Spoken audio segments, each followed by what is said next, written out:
Starting August 17th, Google's about to make you and I pay more for the same leads that we're already getting. Same phone calls, the same customers, we'll just be paying more for every single one of them. And as usual, Google is dressing this up as a benefit to its advertisers. They state that this change will result in more predictable performance, and they're making it sound like they're doing you a favor. And while it might stabilize your cost per lead a little bit in the future, I don't think they're really doing us a favor. This is a price hike, plain and simple. Here's the good news though. This change isn't that hard to understand. The criteria is pretty clear cut. So in this video, I'm gonna walk you through what's changing. We'll talk about how to know if you're affected and then how to go about fixing it. And by the end of this video, you'll know more than the majority of your competitors. And real quick before I dive in, if you wanna learn how to squeeze more leads out of your campaigns in only 5 minutes per week, down below you can find a link to my free optimization guide. Inside I cover the simple weekly routine I follow to get more leads without spending hours and hours inside of the ads manager. So don't forget to grab a copy of that before you go. Okay, so what the heck is actually happening on August 17th of this year? I'll go into the details here in a second, but long story short, if your campaign meets a certain set of criteria, your cost per lead is probably going to go up. Like I said, Google's pitching this as a benefit, but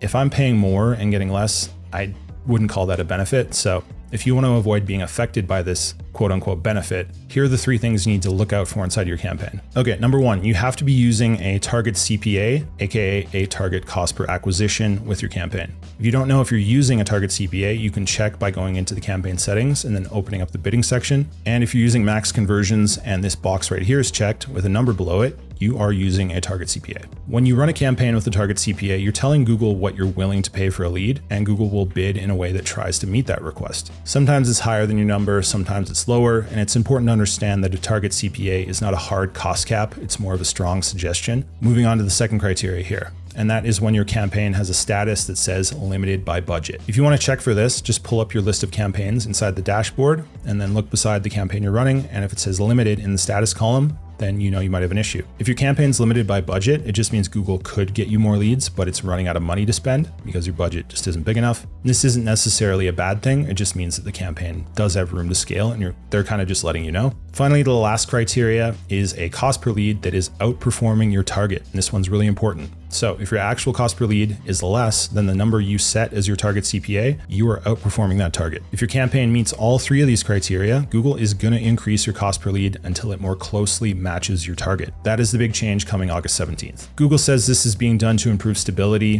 which might be true, but let's be honest, this is just a total cash grab as per usual. Most small business advertisers aren't going to know that this is even happening, so it's going to affect them the most. And as a result, they're going to quite suddenly be paying a little bit more for the leads that they weren't paying as much for last month, and they're not going to understand why. So for example, if you set up your target CPA at $100 and you've been getting leads for $70, that cost per lead will slowly rise until it is closer to $100 after all this takes effect. For years, advertisers have kind of treated a target CPA like a ceiling, and if you set it at $100, it meant you were okay paying below or up to that $100. But after this change, Google is going to start treating a target CPA more like a goal instead of a ceiling. That's what you really need to know. Okay, so if this does apply to you, here's what you need to do. This fix isn't a guarantee, but it will help avoid some of the effects of this change. Go into your campaign, open up your bid settings, and then change your target CPA to match what you're actually paying for leads right now or over the last 30 days. If you've been getting $70 leads against a $100 target, just change that target to $70. That's it. Pretty simple. I would recommend doing this slowly over the course of the next few weeks. I would say 20 to 25% at a time, and that will help smooth out any fluctuations you might experience in performance. After you fully transitioned over to your new target CPA, you're good to go. You will most likely see some fluctuations in price and performance leading up to the 17th and for some time after that, but this is really all you need to do. If you want to learn a smarter way to set up a bidding strategy for local lead generation so you can get more leads for less, check out this video right here where I show you the new way we're using smart bidding to get better results for brand new campaigns.